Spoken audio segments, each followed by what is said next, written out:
Fiquei 9 anos consecutivos sem entrar de férias.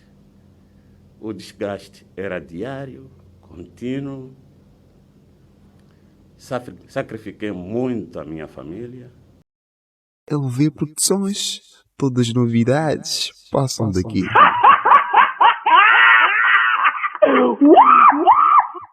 Dizer a bem da sua defesa, por favor. Muito obrigado, meritíssimo, juiz-presidente desta secção. Por seu intermédio também, quero cumprimentar os demais juízes da sua secção ou a outros níveis, Tribunal Superior de Recursos, Tribunal Supremo. Quero também felicitar a digna magistrada e, por seu intermédio, também aos demais colegas. Hoje está o Dr. Felino, mas estava ontem a sua colega, a Ludmila, e a digníssima Procuradora-Geral da República e os demais dirigentes da Procuradoria-Geral da República. Por seu intermédio também a Ordem dos Advogados, não estão aqui ninguém, mas quero cumprimentar a todos eles. Quero cumprimentar aos ilustres advogados, também ao pessoal, funcionário da do Tribunal Judicial da cidade, Dr. Sarama, a Julieta, o escrivão Langa, que muitas vezes não o vemos aqui na sala, mas está a trabalhar, e assim como o Nhumaia e demais trabalhadores. Quero cumprimentar também ao pessoal de apoio, o pessoal do som. Quero cumprimentar aos ilustres advogados, aos meus colegas, os correios, os presentes altos. Quero cumprimentar aos oficiais da segurança, as forças de defesa e segurança. Uns estão aqui nesta sala, outros não estão, que garantem a segurança e a proteção deste local, assim como do meritíssimo juiz, da digna procuradora e demais trabalhadores. Quero cumprimentar também ao pessoal da imprensa, que está aqui presente, e todos aqueles que, direta ou indiretamente, têm acompanhado e dado o seu contributo a este trabalho. Quero cumprimentar também ao pessoal de apoio, o ilustre advogado Anlaui teria se referido à senhora do chás, mas também não queria deixá-la de lado, porque é para lá onde nos dirigimos nos intervalos e tem nos servido muito bem. E penso que já cobri todas as pessoas, mas se alguém tiver ficado de fora, peço imensas desculpas, é uma omissão não propositada. Meritíssimo juiz, tendo dito isto, quero agradecer em primeiro lugar esta oportunidade que nos dá, que dá a mim, para, bom, disse fazer alegações em minha defesa. Bom, tenho dificuldades de fazê-lo. Depois de ter ouvido o meu ilustre advogado, em 2 dias consecutivos, a fazer as suas alegações em minha defesa, não teria muita coisa a dizer. Porque percebi e percebo que aqui trata-se de matéria de direito. São factos em matéria de facto e de direito. Nessa qualidade, julgo que o meu advogado já cobriu todos os aspectos relevantes. E recordo-me que, na minha audição, eu teria dito ao meritíssimo juiz que sou leigo em matéria de direito. Se tivesse que discutir questões de direito, eu teria um 0.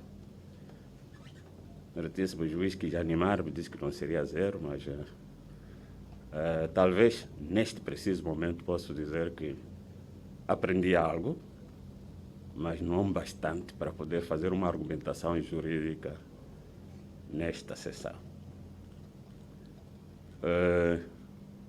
Como eu disse, meu advogado já o fez.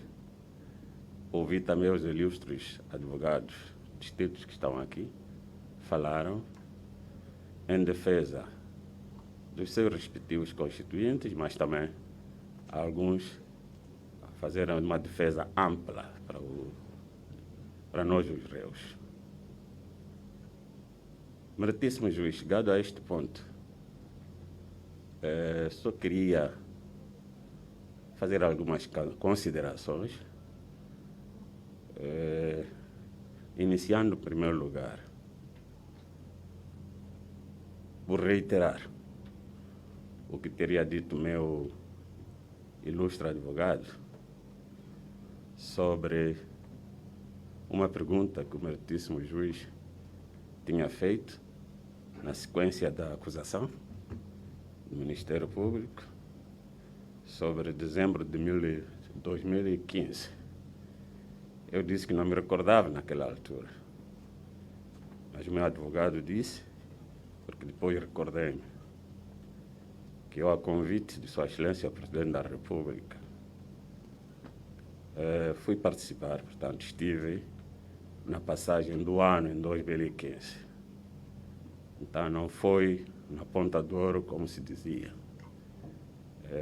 Queria trazer essa informação aqui para ver se ajuda a esclarecer essa questão.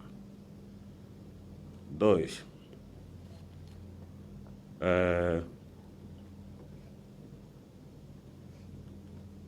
Viemos aqui, neste tribunal, para prestar declarações. E o meritíssimo juiz disse várias vezes que os réus podem mentir ou podem dizer a verdade, estão permitidos a fazer isto, porque estamos nesta posição para nos defendermos. Mas também adverti aos declarantes que não deviam mentir. E eu não sou declarante, sou réu nos presentes autos, mas queria reafirmar que em nenhum momento daquilo que eu disse faltei a verdade. Aquilo que me foi perguntado, disse. Aquilo que eu não me recordava, não respondi. Porque eu ouvi nas alegações do Ministério Público dizer que, bom, não me recordo ou não vou responder a essa questão, não foi por falta de respeito. É que os atos praticaram-se há bastante tempo, é normal não me recordar. Foi por essa razão que eu disse isso, não porque quisesse esconder algo. E para perguntas que me foram feitas, para não responder, ou para não mentir, ou ter tentativa de mentir ou de ocultar algo, eu dizia, quem pode responder com maior propriedade era o diretor da inteligência econômica. Não era uma estratégia de defesa, era exatamente aquilo. Eu gostaria que fosse ele a explicar com maior rigor,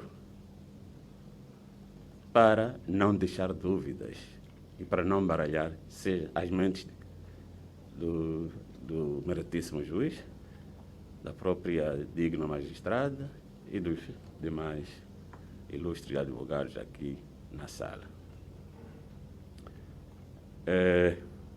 Sobre esse aspecto, eu quero referir o seguinte, que eu fui diretor-geral do Serviço de Informações e Segurança do Estado, o SIS, desde 2005. Fiquei 12 anos. Mas antes, como eu tinha explicado, estive em Portugal como embaixador da República de Moçambique. A avaliação que me foi feita pelos meus dirigentes até a cessação das minhas funções. Em 2017, janeiro, em nenhum momento reparei ou houve uma avaliação negativa. Cessei em janeiro, no dia 30, e Sua Excelência Presidente da República, Engenheiro Filipe Jacinto Nunes, disse: isto está registrado, que eu não cessava por problemas. Era uma rotação de quadros para me dar tempo também a descansar. Foi mais ou menos esta a afirmação. Em nenhum momento disse que eu tive problemas. Então, cessei, e na cerimônia de despedida, onde havia vários quadros do CIS, voltou a repetir. Eu também fiz a minha intervenção, está registrada, agradecendo a colaboração de todos. Disse nessa altura que dos 12 anos em missão de serviço, só tive férias 3 anos, nos primeiros 3 anos. Mas depois, 9 anos consecutivos, não tive férias. Porque houve problemas que tiveram lugar. Enquanto eu estive de férias, no terceiro ano de férias, eu estava ausente e tive que interromper as férias para vir resolver problemas da segurança do Estado. Não vou entrar em pormenores sobre o que era. E não fui obrigado por ninguém a não pedir férias. Eu percebi que eu estava ao serviço do Estado moçambicano, velava pela segurança do Estado, não tinha adjunto, tinha muitos quadros que deviam despachar comigo. Fiquei 9 anos consecutivos sem entrar de férias. O desgaste era diário, contínuo. Sacrifiquei muito a minha família, porque vezes havia em que, estando em casa, no fim de semana a almoçar, eu era chamado para ir atender uma missão. E lá eu ia, dava prioridade aos assuntos do país. Sacrifiquei a minha família. É por isso que no dia da cessação das minhas funções, na conversa com Sua Excelência Presidente da República, Engenheiro Jacinto Filipe Nunes, eu dizia: finalmente vou descansar. Mas ele disse: eu tenho outras missões para lhe dar. Disse isso perante o coletivo de quadros. Não vai ficar assim. Eu disse: gostaria que ficasse assim para poder descansar, porque tive muito desgaste. Isto porque os assuntos da segurança do Estado, que não pude e nem posso falar neste fórum, que eu atendia, exigiam que eu estivesse presente. Mas, como eu disse, não tinha adjunto, era eu que tinha que dar a cara, a todos os aspectos.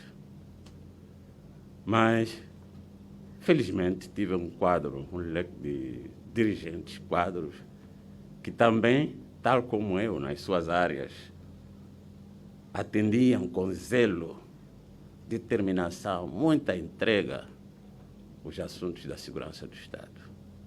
Facilitavam também a minha atividade.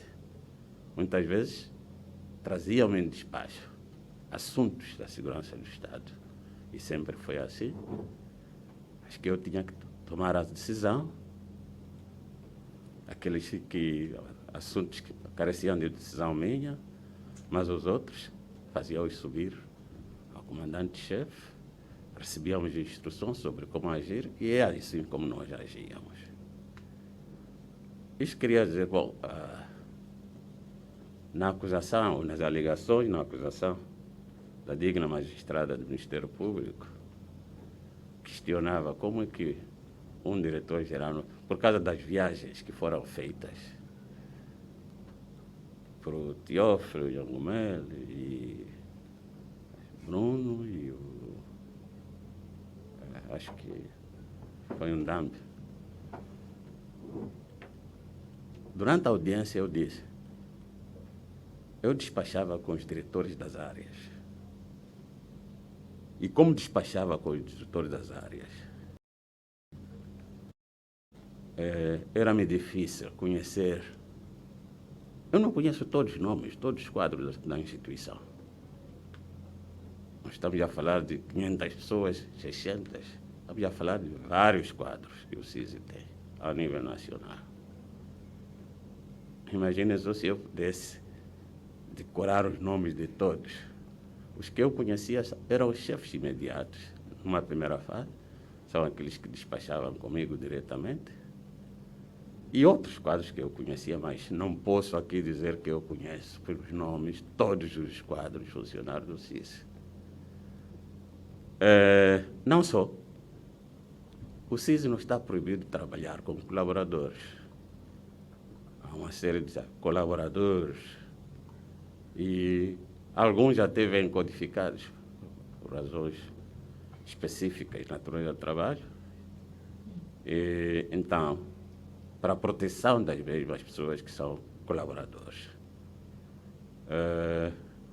Isso não é uma invenção minha. É assim como eu procedia. Se calhar, a digna magistrada estava a chamar a atenção a mim, mas eu já não estou em funções, mas aos demais que estão lá, que deverão fazer isto, mas eu que conheço o trabalho, é impossível fazer isto. E por razões de segurança também não é recomendável.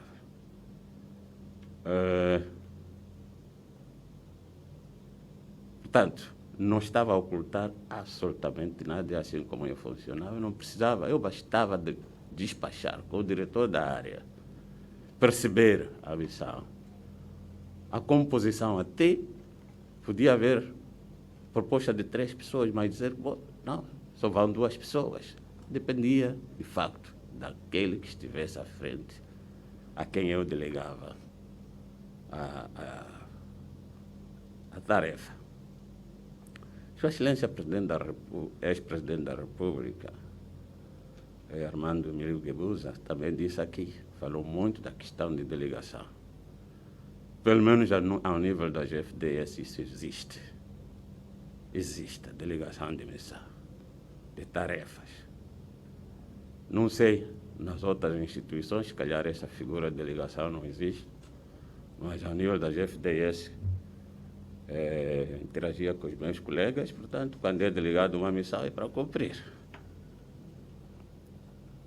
Então, outro aspecto também que eu gostaria de salientar é que eu fiquei com a sensação, a dada altura, interroguei-me várias vezes, quando eu vi a marcação do dia do início do julgamento, dia 23 de agosto. Indaguei-me, mas por que dia 23 de agosto? Porque coincide exatamente com o dia da criação do CISI. O CISI foi criado a 23 de agosto. Eu disse, mas é para se julgar o CISI? Mas esta intranquilidade minha continuou. O primeiro réu a ser ouvido era do CISI, Cipriano Mutota. Eu disse, que coincidência. Quando foram os declarantes, idem. O primeiro declarante também do CISI. Parecia para mim que é o CISI que estava a ser julgado. Mas a minha inquietação ainda, não sou diretor-geral do CISI, mas nós adotamos uma palavra que praticamente é um comando nosso. Isto começou com o nosso decano, general Jacinto Veloso, numa interação com os demais, quando eu era diretor-geral, com os demais dirigentes. Ele interagia conosco e disse, uma vez no CISI, sempre no CISI. E adotamos isso. Então, estou aqui, não estou em funções, mas pertenço à família da Segurança do Estado. A minha indignação era porque, quando ouvi quadros que estão no ativo a a serem perguntados neste tribunal em que área está lá no SIS. Isto aumentou ainda mais a minha indignação. Praticamente eram quase solicitados a falar um pouco da instituição. Nós do SIS temos o defeito de até buscar indícios de espionagem por certas perguntas. Eu disse, será isto? E depois, quando se fala de uma organização como a CROL no nosso meio, eu dizia, mas é um trabalho encomendado pela CROL. Mas depois comecei a ficar sossegado, porque a dada altura eu penso que o versículo do juiz disse que também, quando falou da segurança do Estado e inteligência, se tivesse que discutir matéria de inteligência, diria o mesmo que eu tinha dito em relação à matéria de direito. Se eu estiver equivocado, peço perdão, mas penso que eu percebi assim. Mas eu vi que estava a ser honesto e sincero. Porque a dada altura, quando a minha audiência também, eu tinha solicitado ao meu ilustre advogado para que lesse uma parte da nossa legislação que proíbe nós de pronunciarmos sobre matérias da segurança do Estado. E fiquei mais convencido em pedir isso porque o objeto em julgamento não era o SIS. E, a dada altura, outros quadros do SIS que também cá vieram, à exceção dos primeiros, vi uma certa atenção, notei no meritíssimo juiz, não fazia aquelas perguntas iniciais sobre o SIS. E até em algum momento enalteceu, que falou de informação classificada. Eu abanava a cabeça, disse, isso está no caminho certo. É isto, é uma lei, há várias leis. Então, corria-se o risco de estarmos a atropelar outras leis que existem, que protegem, neste caso, a segurança do Estado. Porque estávamos num momento de produção de prova para um objeto, para um assunto cujo objeto era diferente, não era o SIS. E queria, no fundo do meu coração, fazer esse reparo, de que o juiz sabe aprender muito rápido. Não é defeito de ser jurista. Eu penso que, como jurista, aprendeu e apreendeu isto. Foi consultar a lei e corrigiu. Nunca mais ouvi essas referências. Eu fiquei sossegado, uma vez na segurança, sempre na segurança. Como quadro da segurança, fiquei muito tranquilo. O juiz já percebeu isto. Ou leu ou conversou com outras pessoas, já que os réus podem mentir, mas deve ter percebido que, de facto, era isto. Estávamos a dizer a verdade. E o dizer a verdade, até exemplos que demos aqui, em algum momento, o meritíssimo juiz ficou cético quando eu falei do atum. Eu já tinha comido atum no restaurante Zambi. Acho que pairaram dúvidas, né? Mas depois de alguns declarantes terem, o juiz até fez referência, disse, isso já ouvimos, Portanto, com situações, palavras como, ou situações desta natureza, podiam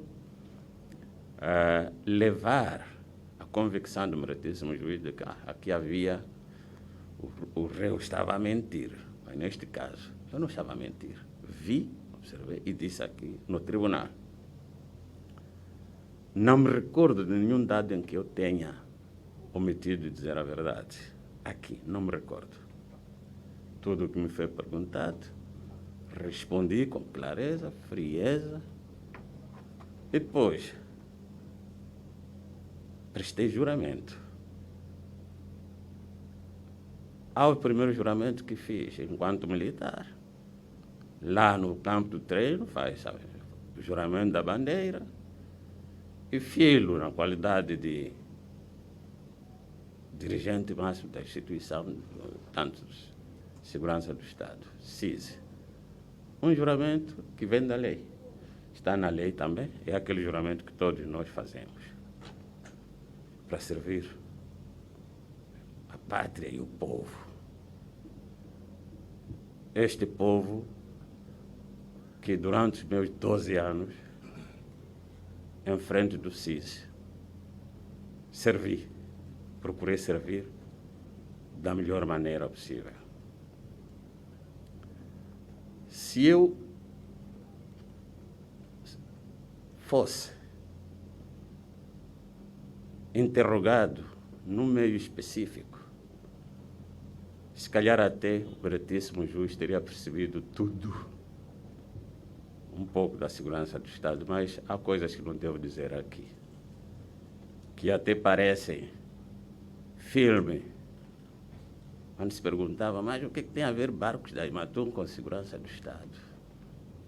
Naturalmente, quem não tem formação na área tem toda a razão de fazer esta pergunta.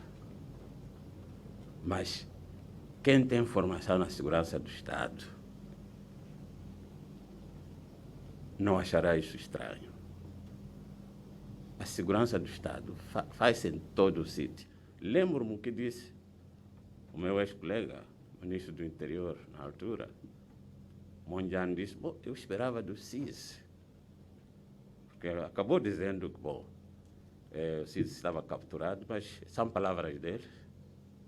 É a avaliação que ele faz. Ele, como disse aqui, fez toda a carreira dele na polícia e não na segurança do Estado.